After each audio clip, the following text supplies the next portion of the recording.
Welcome back. It's time to predict the scores of game week 8 of this 2024-2025 Premier League season. We are back from another exciting international break, back after the Nations League. But let's just get straight into it with our predictions for game week 8.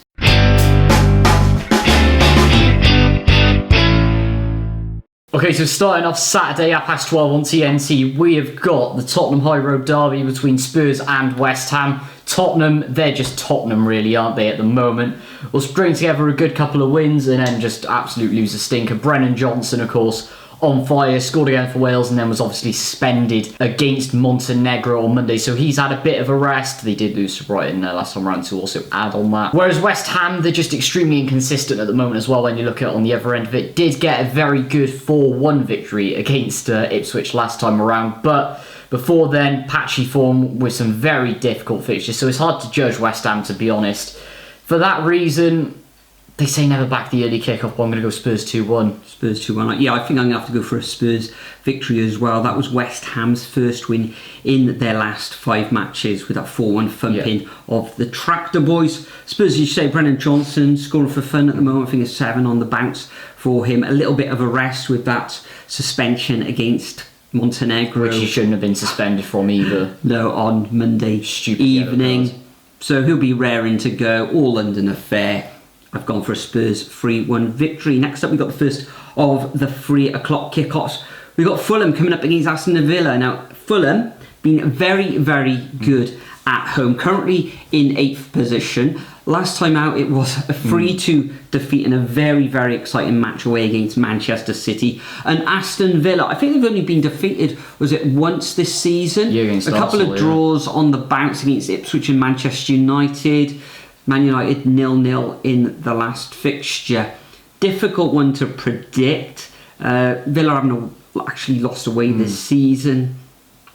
It's very difficult. You could go for a Villa win. That's probably going to be the default result in this. But I am going to sit on the fence and I'm going to go for a 1-1 scoreline. Yeah, Fulham are looking awesome under Marco Silva this season, aren't they? And I don't know what it is. This just screams of a 1-1 draw. I mean, Villa sometimes inconsistent in some games, but they're grafting out the results, which is the main thing. So yeah, I'm going to go 1-1, sit on the fence for that one.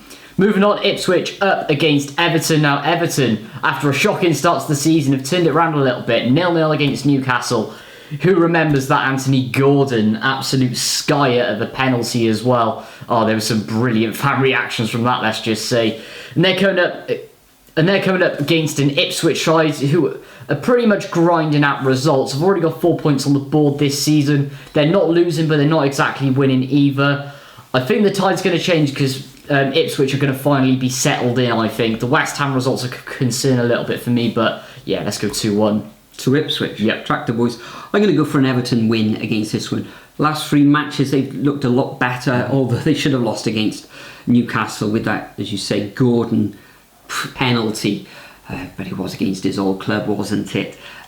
Everton failing to score in what was some like 43% of their fixtures. They're looking better defensively now, with defenders coming back into the side after a lot of injuries there. So I think it'll be tight. I'm going to go for a 1-0 away victory to the Toffees. Next up, we've got Manchester United against Brentford. Very, very difficult one to predict, this one. Manchester United, do you think they've turned a bit of a corner? It's just one defeat now in their last 4 matches, but only 1 win as well in those last 4 matches. They haven't scored in 3 matches, and that was against Southampton. Yeah, shocking. And a difficult 0-0 draw against Aston Villa. So defensively looking okay-ish, although getting smashed at home against Spurs. Brentford, you write them off. And you write them off at your peril, because whenever I seem to think they're going to lose, they invariably win. And in this one, I think there'll be goals. I think Manchester United get a couple of goals in this one. So I'm going to go Desmond's 2-2. Yeah, Man United haven't actually scored in the Premier League for over a month. Not only that, imagine telling a Man United fan in 2010 that 14 years later, they take a month to score and they'd win 1 of their first 5 opening games. They would literally shoot you. Crazy. It is absolutely crazy. Ten Hag, he's on the ropes, isn't he, at the end of the day? And Brentford, just a bit inconsistent for me, so it's hard to judge. Lots of injuries. Lots of injuries as well. So tricky. Let's sit on the fence 1-1. Almost same as me, pretty much. Absolutely. Anyway, moving on. Next up, Newcastle against Brighton. Now, is this going to be another one where you sit on the fence?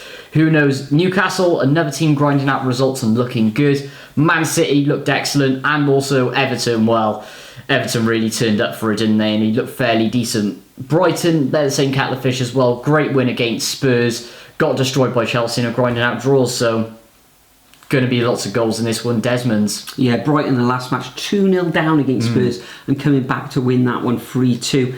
Another team very much like Brentford. You write them off and they'll bite you on the bum, won't they? But Newcastle at home have been very, very strong. Although they haven't actually tasted victory in their last 3 matches. But back at St James's Park, I think Isaac, whether he'll be back for the weekend, we don't know. Eddie Howe's expecting him to be back, but we'll see how that goes.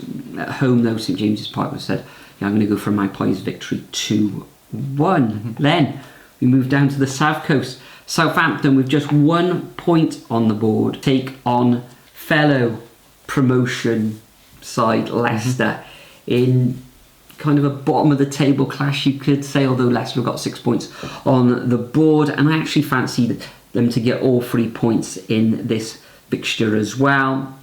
They're the only team to actually have tasted victory out of these two sides as well, so I think it'll be tight. And Southampton, they are scoring in most of their games as well, so I'm going to go for a 2-1 victory to the Foxes. Yeah, this just screams of a Leicester win for me, and with the way that Leicester have been attacking as well, they're going to absolutely overload them. I was considering going a lot, but I'm going to keep it to 3-1, and I'm going to say 50-50 chance that Russell Martin goes on the weekend. If I was a Southampton owners, I would have got rid of him a long time ago. After 7 matches. Only joking, this weekend, but things have got to change, and there's your problem right there. But anyway, moving on, 5:30 on Sky. Bournemouth against Arsenal. Arsenal just doing Arsenal things. What is it, 7 goals in 2 matches against the 2 promoted sides, looking absolutely fantastic.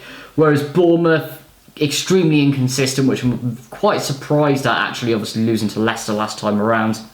Going to be an Arsenal win for me. Going to just dispatch them 2-0. Yeah, Bournemouth very, very inconsistent, exciting going forward. Yeah. Arsenal, there's a few injury worries. I think Martinelli, Saka, there's a little bit of a doubt, but expected to be back for this one. Odegaard's been out for a while. However, they've got the players to come in, and defensively they're looking very good, although they have conceded in their last 3 matches. So I think it'll be a straightforward win, nothing spectacular. I'm going to go for a 2-0 away victory to the Gunners. We move on to Sunday. We're at 2 o'clock. Wolves host Manchester City. And Manchester City, after 2 draws on the bounce, came back with that 3-2 victory against Fulham. Fulham looking good there, you could say. But Wolves rock bottom of the table. 4 defeats on the bounce. They did manage to score 3 goals in that away defeat against Brentford, but defensively they're all overshot.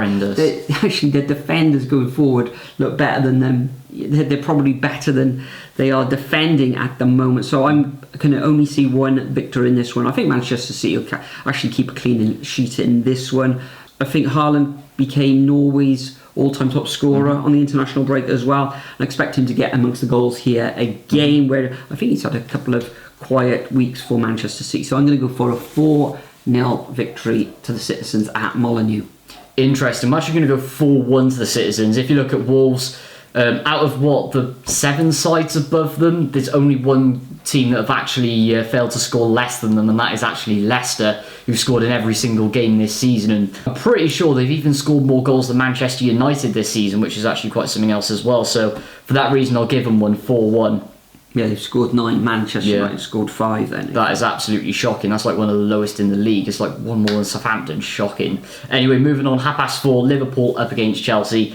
This is a tasty affair. Liverpool sitting top of the tree, aren't they? Chelsea grinding out very good results, and Cole Palmer looking sensational, scoring goals. Madueke looking great as well.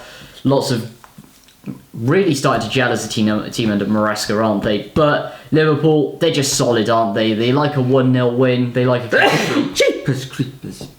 Flipping neck. Anyway, for that reason, let's just go for a 1-0 to Liverpool. 1-0 Liverpool. Well, Liverpool have only conceded 2 goals this season. They are coming up against a Chelsea team who are full of goals. Palmer, 4 goals.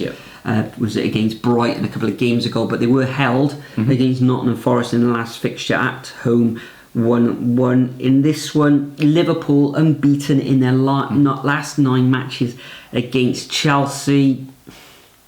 Could end up 0-0, but I'm going to go for a 3-2 victory to Liverpool. I think it'll be quite open, this game. And the final fixture of this game week takes place on Monday night. We've got Nottingham Forest coming up against Crystal Palace. Crystal Palace still in the relegation zone. Yeah, Nottingham Forest actually playing really good. They got a couple of injury woes. Maybe Gibbs White will be out for this match. Haven't actually won in the last 3 matches, Nottingham Forest, but I think they will take all 3 points in this one, because Crystal Palace still really to find any sort of form.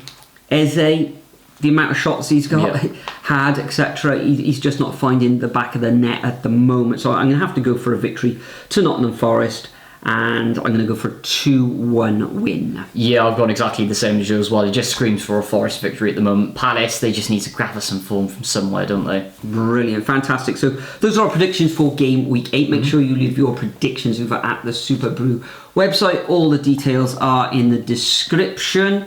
Nathan, vlog out has just been out last couple of days for Wales against Montenegro. This weekend, Cardiff City up against Plymouth, at 12:30. I never really won. Saturday lunchtime, no 3 o'clock kickoff for us, and I presume there's going to be a there'll be vlog one out at for some that point. one. Fantastic. Thanks for joining us once again. Make sure you leave your predictions once again. Enjoy the football over the weekend, and we'll see you all in the next video.